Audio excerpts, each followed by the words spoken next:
Number 1 question po.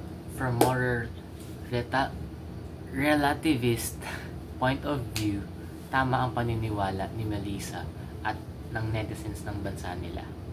Bakit po? Kasi sa moral relativism, ang basis ng tama at mali ay ang kultura at paniniwala ng isang society, hindi universal rules. Kung ang bansa nila ay may batas na nagsasabing legal at morally acceptable, ang isang practice para sa mga taong may matinding karamdaman at naniniwala ang majority ng citizen na ginagawa nila ito for the good of their people, then morally tama po siya with their cultural context po.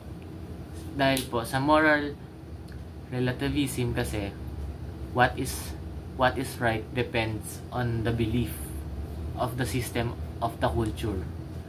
There is no single moral truth for everyone.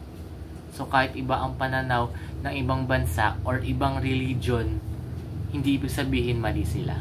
Dahil bawat culture may sariling tong moral standards. Therefore,